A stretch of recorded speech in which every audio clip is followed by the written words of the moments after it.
Buenos días, compañeros y maestra. El día de hoy les traemos un seminario de química orgánica. La práctica es extracción de cafeína, la semana del 1 al 5 de septiembre. Bueno, aquí están las listas de los integrantes.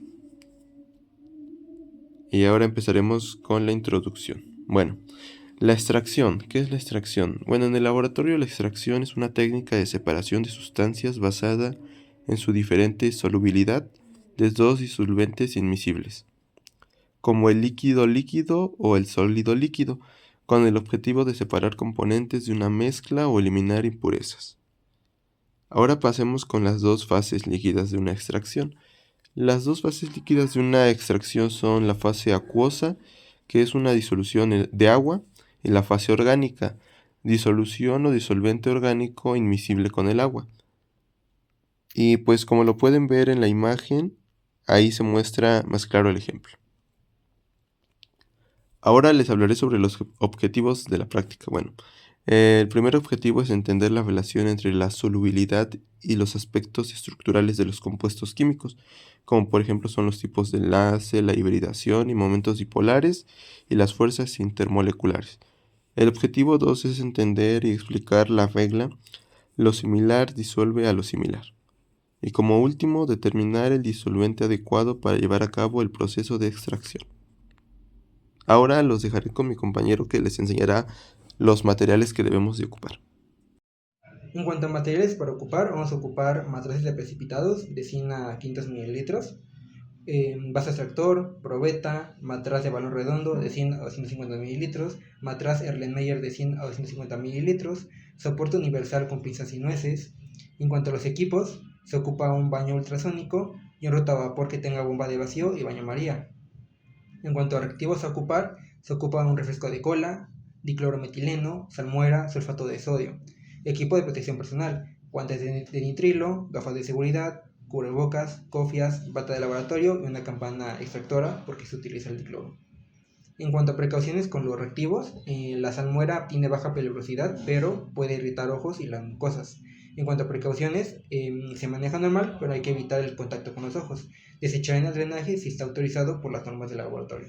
En cuanto al diclorometileno, los peligros principales es que es volátil, es irritante para la piel, ojos y vías respiratorias, además de que es sospechoso de ser carcinógeno con la exposición crónica.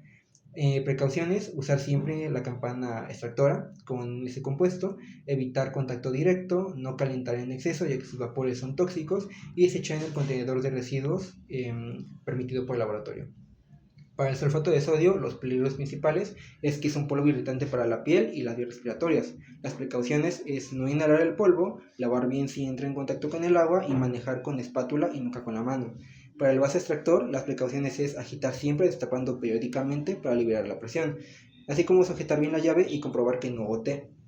Para el baño ultrasónico, las precauciones son no introducir recipientes abiertos que puedan derramar, evitar meter las manos con el equipo encendido. Y con el rotavapor hay que verificar que el matraz no esté sobrellenado, usar el baño a temperatura moderada de 30 a 40 grados centígrados para el diclorometano.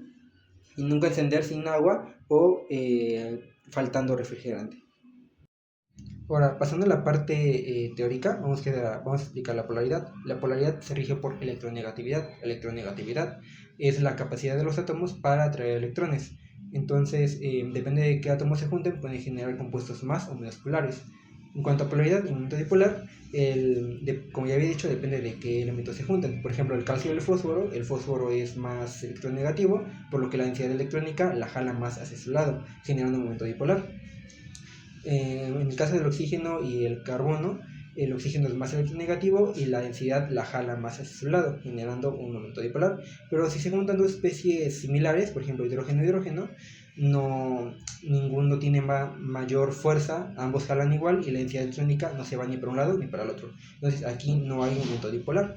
Dependiendo de la diferencia de electronegatividad, puede haber enlaces covalentes o polares, polares o enlaces iónicos. Ahora, factores que alteran la polaridad, está la geometría de los enlaces, los ciclos, porque ciclos de carbono distribuyen mejor las cargas a lo largo de su estructura, y los pares de electrones libres porque alteran la geometría de la molécula. Ahora, en cuanto a fuerzas de Van der Waals, que son dipolo-dipolo, es un enlace fuerte y como ya he dicho, depende de qué elementos se junten, se pueden generar cargas parciales o más bien la densidad electrónica queda más hacia un lado que otro. Cuando eso ocurre, se generan cargas parciales positivas y cargas parciales negativas. Y esto se llama dipolo. Cuando un dipolo interacciona con otro dipolo, las cargas parciales interaccionan y generan el enlace dipolo-dipolo. Ahora un derivado del dipolo-dipolo son los puentes de hidrógeno. El hidrógeno tiene mucha afinidad a buscar átomos con mucha electronegatividad, por ejemplo, cloro, flúor, oxígeno y nitrógeno. Por ejemplo, en la molécula del agua, que es polar, el oxígeno tiene la mayor densidad electrónica y los hidrógenos tienen la menor densidad electrónica, quedando con carga positiva parcial y el oxígeno con carga negativa parcial. Entonces el hidrógeno va a generar una atracción muy grande hacia los pares de electrones que no están enlazados de elementos muy electronegativos, generando así un enlace. Y se dice enlace más que fuerza porque es muy fuerte esta atracción. Ahora, en cuanto a miscibilidad e invisibilidad, la miscibilidad es la propiedad relativa de sustancias para formar mezclas homogéneas y con estructura uniforme. Caso contrario de la invisibilidad, que es una propiedad de sustancias para generar mezclas heterogéneas. Ahora, ¿por qué decimos que es relativo? Porque depende que juntes. Si juntas agua con azúcar, es miscible. Si juntas agua con aceite, es invisible. ¿Qué explica la solubilidad? La polaridad. Lo similar disuelve lo similar. Disolventes polares disuelven a solutos polares. Disolventes no polares disuelven a solutos no polares. Disolventes polares no disuelven a solutos no polares y viceversa. Por ejemplo, de polaridad, tenemos el diclorometano con cafeína, que en este caso, al ambos tener una polaridad similar, se disuelven. Otro ejemplo es el cloruro de sodio con el agua, que al ser muy polares se disuelven, y caso contrario que sea aceite y agua. Aceite es no polar, agua es polar y por lo tanto no disuelven. Para entender qué disolventes orgánicos hay que utilizar, hay que tener a la estructura de la cafeína. La cafeína tiene átomos de nitrógeno y oxígeno que van a generar que la densidad electrónica se jale más hacia un lado de la molécula. Pero como tiene ciclos y los ciclos estructuran muy bien las cargas, no se genera tanta polaridad.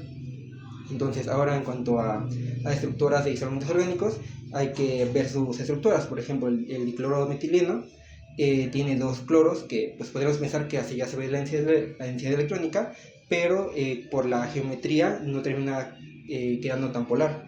El mismo caso con la acetona, los metilos no son polares y la parte del oxígeno sí, por lo tanto no queda tan polarizada. En metileno le pasa lo mismo y el agua es muy polar, carga parcial negativa en oxígeno, carga parcial positiva en hidrógenos.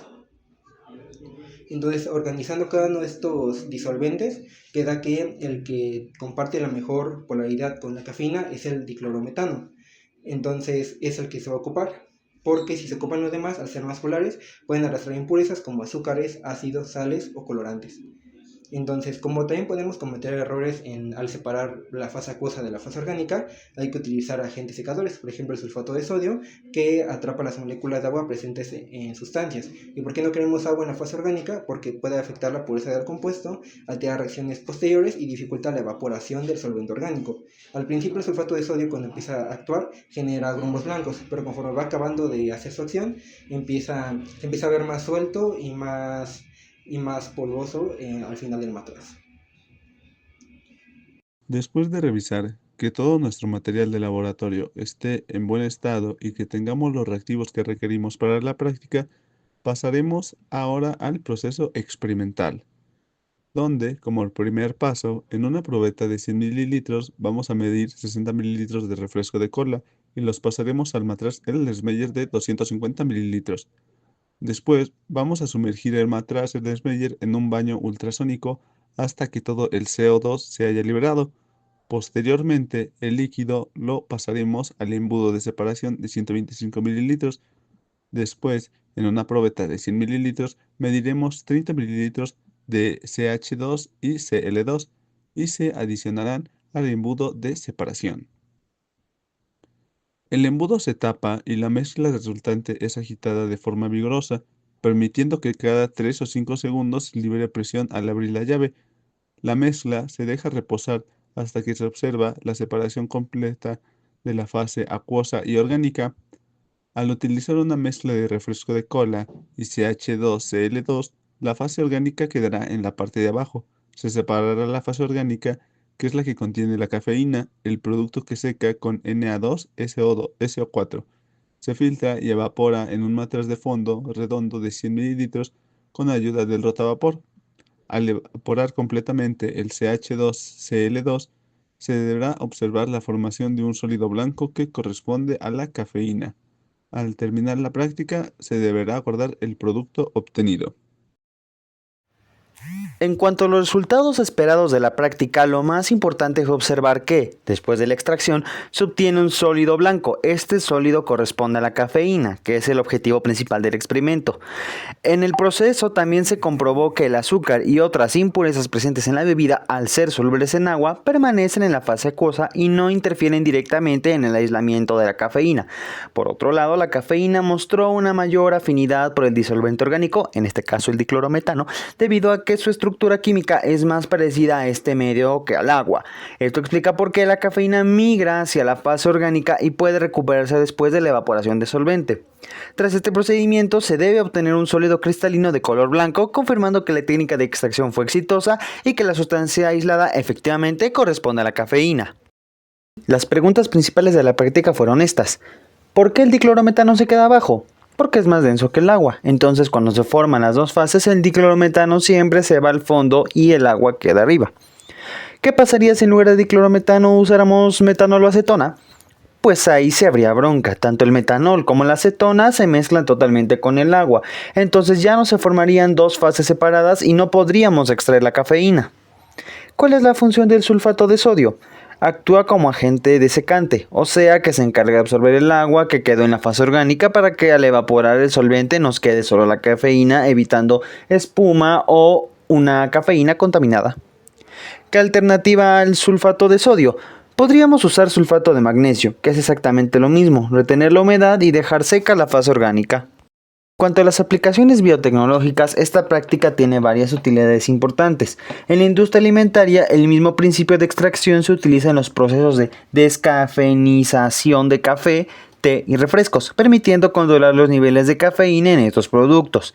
En la industria farmacéutica, la cafeína obtenida se emplea en la elaboración de medicamentos y estimulantes, aprovechando sus propiedades sobre el sistema nervioso central. Finalmente, en los laboratorios de química orgánica, esta técnica de extracción se usa como una práctica fundamental, ya que enseña cómo aislar compuestos, cómo manipular solventes y cómo aplicar el procedimiento de Work-up que se repite en muchas síntesis químicas. En conclusión, la extracción de cafeína no solo nos permite obtener un sólido blanco en el laboratorio, sino que también nos enseñó conceptos clave de separación, la afinidad entre compuestos polares y dipolares y los solventes. Además, nos conecta con aplicaciones reales en la biotecnología, la industria y la salud humana. Y bueno, con esto llegamos al final de la práctica de extracción de cafeína. Como respaldo de la información, aquí les compartimos algunas de las referencias que consultamos. Muchas gracias por su atención, espero les haya quedado claro el procedimiento.